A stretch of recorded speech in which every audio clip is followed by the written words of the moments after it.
Hi hello దోస్తో welcome back to achievement అడ్డా.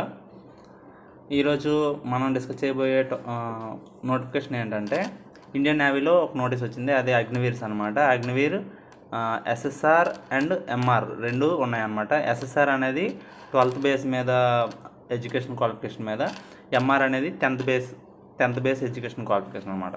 అయితే దీని ప్రాసెస్ ఏంటి, దీని అప్లికేషన్ ఎలా చేసుకోవాలి, దీని యొక్క ఎలిజిబిలిటీస్ ఏంటి అనే దాని గురించి తెలుసుకుంటే, ఫస్ట్ ఎవరైతే ఎలిజిబిలిటీ కండిషన్స్ ఏంటంటే, ఫస్ట్ అందరూ అప్లికేషన్ పెట్టే వాళ్ళు 100% అన్మ్యారీడ్ మేల్ కానీ అన్మ్యారీడ్ ఫీమేల్ కానీ అవ్వచ్చు అనమాట.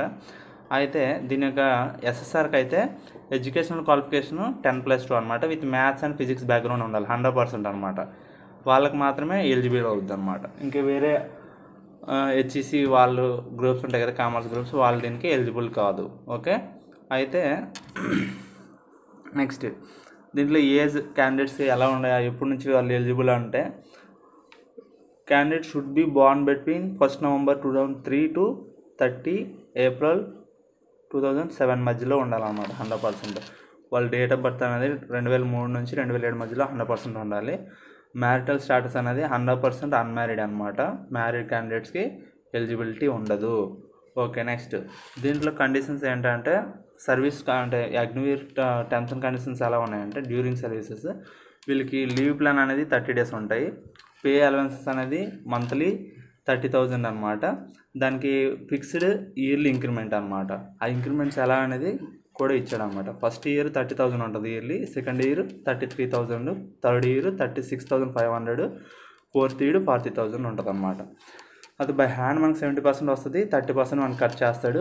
మనం అది ఎప్పుడు వేస్తాడంటే 4 years మన యొక్క టర్మ్ కంప్లీట్ అయ్యాక మిగిలిన అమౌంట్ అంతా మనకి మనం వచ్చేటప్పుడు ఇచ్చేస్తాడు అనమాట. అయితే దీనికి లైఫ్ ఇన్సూరెన్స్ ఏమైనా ఉంటుందా అంటే, మనం ఏదైతే 4 years ఉంటామో ఆ టైంలో మనకి లైఫ్ ఇన్సూరెన్స్ కూడా ఉంటుంది 48 lakhs. ఫర్ సపోజ్ మనం ఈ జాబ్ చేస్తున్నప్పుడు చనిపోతే వాళ్ళకి 44 lakhs అనేవి ఇంటికి మన ఎవరైతే వాళ్ళ యొక్క నామినీ ఉంటారో వాళ్ళ నామినీకి ఇవ్వబడతాయి అనమాట. ఫర్ సపోజ్ ఏదైనా డిజబిలిటీస్ అయ్యారనుకోండి, ఏమైనా అంటే చేయలేకపోవడం, కాలు ఇవ్వడం కూడా జరిగిందనుకో డ్యూరింగ్ డ్యూటీస్లో, వాళ్ళ యొక్క పర్సనాలిటీ డిసబిలిటీ పర్సంటేజ్ బేస్ చేసుకొని వాళ్ళకి డబ్బులు అనేది ఎక్స్గ్రేషియా అనేది ఇస్తారనమాట. అలాగే వీళ్ళకి పెన్షన్స్ అనేవి ఉండవు. ఎక్స్ సర్వీస్ మ్యాన్ స్టాటస్ కూడా ఉండదన్నమాట. మెడికల్ ఫెసిలిటీస్ కల్పిస్తారు. అవి ఎప్పుడంటే డ్యూరింగ్ 4 years సర్వీస్ మీరు ఎప్పుడైతే సర్వీస్ ఇస్తారో ఆ టైంలో మీరు నేవీ హాస్పిటల్స్లో కానీ మీరు ఎక్కడైనా మీ యొక్క ఫ్యామిలీస్ని కానీ మెడికల్ కండిషన్స్ అనేవి ఎలా అప్లికబుల్ అవుతాయి అన్నమాట. నెక్స్ట్ ఇంకేంటంటే, అయితే సెలక్షన్ ప్రాసెస్ ఏంటని దాని గురించి తెలుసుకుంటే, ఫస్ట్ ఎగ్జామ్ ఉంటుంది. ఎగ్జామ్ ఎలా ఉంటుంది, ఫస్ట్ ఎగ్జామ్, ఆ తర్వాత పిఎఫ్టీ ఉంటుంది, తర్వాత మళ్ళీ మెడికల్ ఎగ్జామినేషన్ ఉంటుంది, ఆ తర్వాత మెరిట్ లిస్ట్ ఉంటుంది. ఇది ప్రాసెస్.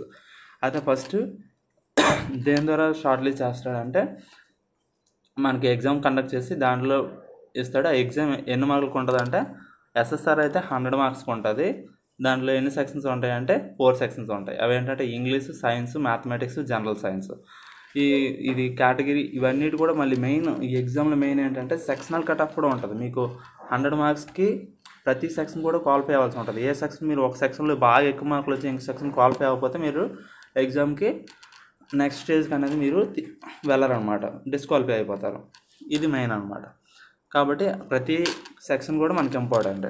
నెక్స్ట్ ఎగ్జామినేషన్ ఫీజు ఎలా ఉంటుందంటే, ఎగ్జామినేషన్ ఫీ అనేది 550 ఉంటుంది ఇంక్లూడింగ్ జిఎస్టీస్. కానీ ఇంట్లో మీకు ఎటువంటి ఫీ అనేది రీఫండ్ అనేది అవ్వదు అనమాట. వన్స్ ఇది అయిన తర్వాత, వన్స్ మీరు స్టేజ్ 1 క్లియర్ అయ్యాక ఫిజికల్ ఫిట్నెస్ టెస్ట్ ఉంటుంది.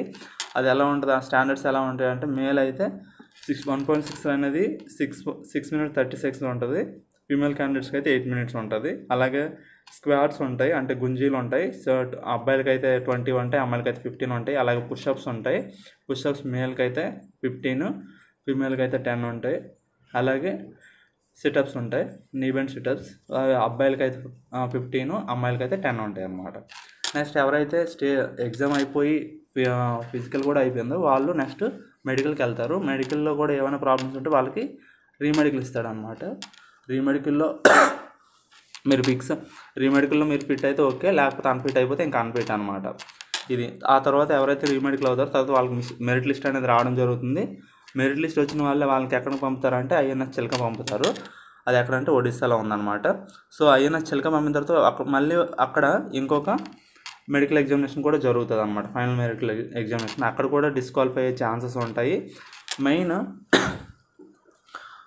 అమ్మాయిలకి అయితే ఎవరైతే 100% అన్మ్యారీడ్ కావాలి, మ్యారీడ్ అయితే మాత్రం ఆ టైంలో ప్రెగ్నెన్సీ అలాంటివి ఉన్నా సరే ప్రెగ్నెంట్ ఉండి ఈ 4 yearsలో మీరు ప్రెగ్నెంట్గా కూడా ఉండకూడదు. ఒకవేళ ప్రెగ్నెంట్ అయితే మిమ్మల్ని డిస్క్వాలిఫై చేసే ఛాన్స్ ఉంటాయి.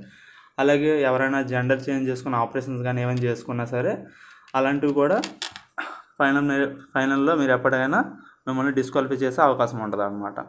మెయిన్ జెండర్ ఉంది. ఈ అప్లికేషన్ డేట్ లాస్ట్ ఎప్పుడు అంటే 27 May 2024 అనమాట. కాబట్టి ఆల్రెడీ అప్లికేషన్ స్టార్ట్ అయింది. కాబట్టి ఎవరైతే దీనికి ఎలిజిబుల్ ఉన్నారో, ఎవరైతే 2003, 2007 మధ్యలో వాళ్ళ యొక్క డేట్ ఆఫ్ బర్త్ ఉందో వాళ్ళు 100% అప్లై చేయండి. ఓకే, ఇది ప్రాసెస్ అనమాట. ఇది ఎస్ఎస్ఆర్ ప్రాసెస్. అయితే ఎంఆర్ ప్రాసెస్ ఎలా ఉంటుందంటే, MR process as usual process అంతా సేమ్ అనమాట. దీంట్లో ఒక ఎడ్యుకేషన్ క్వాలిఫికేషన్లో మాత్రమే చేంజ్ ఉంటుంది. ఆ ఎడ్యుకేషన్ క్వాలిఫికేషన్ ఏంటంటే ఇది 10th స్టాండర్డ్ ఉంటుంది. దీంట్లో ఎగ్జామ్ అనేది ఎలా ఉంటుందంటే 2 ఉంటాయి అన్నమాట.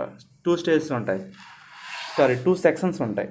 ఆ 2 sectionsకి ఇందులో ఎన్ని మార్క్స్కి ఉంటుంది అంటే ఎంఆర్ అనేది 50 మార్క్స్కి ఉంటుంది. ఆ 50 మార్క్స్ అనేది 50 మార్క్స్ 2 sections ఇస్తారు. ఆ 2 sectionsని సెక్షనల్ కట్ ఆఫ్ ఉంటుంది 100%.